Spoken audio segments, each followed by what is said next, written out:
میرا کہنا یہ تھا کہ یہ دونوں بچیاں چھوٹی ہیں لیکن اس کا کچھ دل ڈول میرے جیسا ہے تو لمبی ہے. تو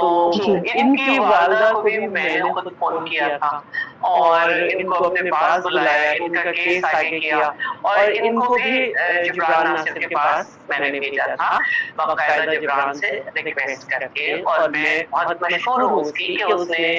ان دونوں کیسز کو لیا اور بہت اچھی طرح, بہت زبردست طریقے سے, بہت اچھی طریقے سے اس نے اس کیس کو دیکھا. اچھا, نمرا کے معاملے میں ہمیں بدقسمتی یہ ہوئی تھی کہ فیصل رامے اور ان کا جو گروپ ہے علی بدر کا, یہ وہاں تک ایکسس نہیں ہو رہا تھا. دعا کے معاملے میں ان کا ایکسس ہوا. اب نمرا جب بازیاب ہو کر آئی تو وہی بات تھی کہ یہ بھی تقریباً 40 دن کے بعد بازیاب ہوئی تھی. تو نمرا نے کہا کہ بھئی میں اپنی مرضی سے گئی ہوں, اور اس کے بعد اس نے بہت زیادہ یہ بھی کیا کہ میری ایج کرائی جائے, اور ایج تو آپ کو پتہ ہی ان کیسز میں آئی جاتی ہے. بس اب میں کیا بولوں نا, ہمارا ایک سسٹم ہے. تو نمرا کی والدہ اور والد جو ہیں, خاص طور پر والد, ان کا بہت برا حال تھا اور وہ بات بھی نہیں کر رہے تھے. پھر ہم باقاعدہ ہمارے یہاں کاؤنسلنگ کی جاتی ہے جس پہ کچھ لوگ بہت اعتراض کر رہے تھے بیٹھ کے. ہم نے ان کے والدین کی, کیونکہ سب سے پہلے ان کیسز میں والدین کی کاؤنسلنگ ہوتی ہے کہ آپ کی بچی جو ہے, چاہے وہ 18 سال سے کم ہے یا 18 سال سے زیادہ ہے, لیکن اس طرح سے اگر کوئی لے گیا ہے تو اس کا مطلب ہے کہ وہ غلط ہاتھوں میں ہے. اور ان کا یہ رائٹ ہے کہ ان کو بلوائیں اور اس کے بعد عدالت میں اس کو دیکھیں. تو ان کیسز سے ہم نے بہت کچھ سیکھا, کیونکہ اس سے پہلے آرزو راجہ کیس میں اور مختلف کیسز میں, کیونکہ ان کے نام بہت ہائی لائٹ ہوئے تھے, کویتا کماری میں, انجلی میں, یہ ہوا تھا کہ جیسے یہ بازیاب ہوئی, انہوں نے حسب معمول بچیوں نے کہا کہ ہم اپنی مرضی سے گئے تھے,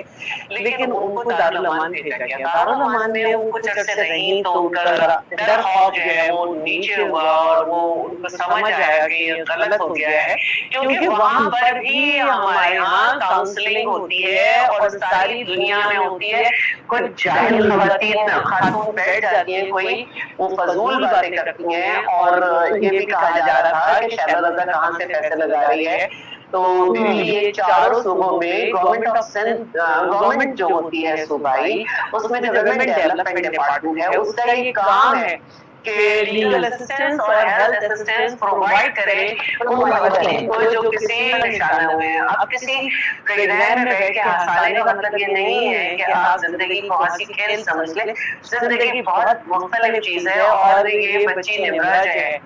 جب میں اس سے ملنے دارالامان پہنچی تو 7ویں آسمان پہ اڑ رہی تھی. تو میں نے بالکل اس کو بس اس کی بات سنی, اور میں نے کہا اوکے بیٹا جاؤ, یہ 1094 ہے, اس کو ہمیشہ یاد رکھنا, اپنے دل میں اس کو رکھ لینا کہ یہ کیا ہے. تو میں نے کہا بیٹا یہ ہیلپ جس پہ پاکستان سے باہر سے بھی فون آتے ہیں, ہمارا کام دیکھ کر. تو بس اس وقت کچھ سننے کے موڈ میں نہیں تھی, کچھ بھی کہنے کے موڈ میں نہیں تھی. میں نے اس کو صرف یہ کہا کہ تمہارے والد نے بات کرنی چھوڑ دی ہے, کام پہ نہیں جا رہے ہیں, ان کے والد سوزوکی چلاتے ہیں, اسکول کے بچوں کو پک اینڈ ڈراپ دیتے ہیں, اور تمہارا بھائی گھر سے نہیں نکل رہا ہے, اور امی جو ہے تمہاری بہت پریشان تھی, میں نے ان کو خود فون کر کے بلایا ہے. بس کیونکہ یہ 7ویں آسمان پہ تھی تو اس سے زیادہ میں نے اس سے کوئی بات نہیں کی. لیکن آپ یہ دیکھیے کہ جو لوگ اس طرح سے لے جاتے ہیں بچیوں کو, وہ ان کے اذہان جو ہیں کس طرح گرفت کرتے ہیں کہ اس نے شاید کورٹ میں میرا نام لیا کہ میں نے اس کو پتہ نہیں کیا کیا. اور کورٹ میں ایک روڈ چل پڑی تھی, کوئی اسٹیٹ آف مائنڈ تھا, کیونکہ یہ فیصلے آ چکے ہیں, تو فیصلے عوام کی پراپرٹی ہوتے ہیں. مجھے ایسا لگا لوگوں کی بیٹیاں نہیں ہیں کہ ہر ایک کو فری ول دے دی اور کہا جاؤ جاؤ جاؤ. اور ہمیں پتا تھا جب نمرا کا کیس لڑا جا رہا تھا تو بظاہر تو بہت اچھے بن کے لوگ آئے ہوئے تھے, ماڈ بن کے لوگ آئے ہوئے تھے, لیکن ہمارے پاس ایک گفتگو آ گئی, اور وہ گفتگو یہ تھی کہ توبہ ہے, جیسے دعا کے والدین لگے ہیں نا, ایسے اس کے لگے تو ہم ان سے پیچھا چھڑا لیں. بڑا خراب ہے یہ, ہم نے کیوں ان کو, ہماری لڑکی ہمارے پاس ہی آ گئی. جبکہ نمرا کے والدین کا کہنا تھا کہ جہاں سے نمرا بازیاب ہوئی وہاں پہ کتابیں پڑھی تھیں اور ان کے بیٹے نے اس کی پکچر بنائی اور وہاں کے اطراف کے جو لوگ تھے انہوں نے کہا کہ یہ لوگ صحیح نہیں ہے، ہر کچھ عرصے بعد ان کے یہاں اس طرح سے آ جاتی ہے لڑکی۔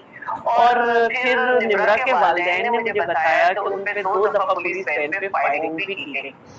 پھر یہ دارالامان میں تھی، بہرحال چلی گئی۔ اس کی والدہ بہت پریشان تھی، ڈبل مائنڈیڈ تھی۔ کبھی وہ کہتی تھی کہ میرا معاہدہ ہو رہا ہے، کیونکہ یہ کمپیل کر رہی تھی، یہ کمپیل کر رہی تھی کہ نہیں میں رکوں گی۔ کبھی وہ کہتی تھی معاہدہ ہو رہا ہے، کبھی کہہ رہی تھی نہیں ہو رہا، کبھی کچھ کہتی تھی۔ کبھی فون کیا کہ ڈیفینس سی فلیٹ میں میں موجود ہوں اور ان لوگوں نے ہمیں بلایا ہے، وہاں پہ بہت بدتمیزی ہوئی، آپ پولیس بھیج دیں۔ میں کہا دیکھیں میں اس طرح سے پولیس نہیں بھیج سکتی، آپ کو میں نے ایک طریقہ کار دیا ہوا ہے کہ لائر دیا ہے، جبران ناصر کو دیا ہے میں نے، تو آپ یا تو ہمارے لائر کے کہنے پہ چلیں اگر آپ خود اپنے طور پہ۔ پھر انہوں نے کہا کہ میں نے تو کورٹ میں ان لوگوں کو پھنسانے کے لیے کہا ہے کہ ہماری بات چیت ہو رہی ہے۔ اب میں کیا کر سکتی ہوں، وہاں پہ تو میں کچھ بھی نہیں کر سکتی۔ بہرحال نمرہ چلی گئی اور یہ مجھے نالج میں آیا کہ انہوں نے عید وید کا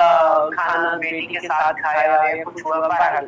مجھے افسوس بہت تھا، اس لیے کہ میرا یہ یقین ہے کہ جو لڑکیوں کو اس طرح سے لے جاتے ہیں وہ صحیح لوگ نہیں ہوتے، اور اللہ تعالیٰ نے بہت جلد یہ وقت دکھایا۔ میں چاہتی ہوں کہ ہمارے سوشل میڈیا سے اور میڈیا پہ یہ باتیں آئیں کہ دیکھیے یہ اس وقت نمرہ نے بہت ہمت دکھائی ہے کہ آ گئی، لیکن حقیقت یہ ہے کہ اس کے والدین کو اور لڑکی کو اب اگر اس نے کل جا کے یہ بات کی ہے کورٹ میں تو اس کی ایج کم ہے، یہ میں بتا رہی ہوں، اس کی ایج کم ہے۔ یہ ان کے والدین کو بورڈ بٹھانا چاہیے دوبارہ اور یہ بتانا چاہیے کہ اس کو برگلا کے لے گئے تھے، اور اس لڑکی کو بھی بتانا چاہیے کہ کس طرح برگلایا، کیا ہوا، کس طرح ٹیلی فون پہ رشتہ مانا، نہیں مانگا تو یہ چلی گئی۔ اس کی سٹوری بھی صحیح نہیں ہے کہ میں خود گئی۔ میں یہ سمجھتی ہوں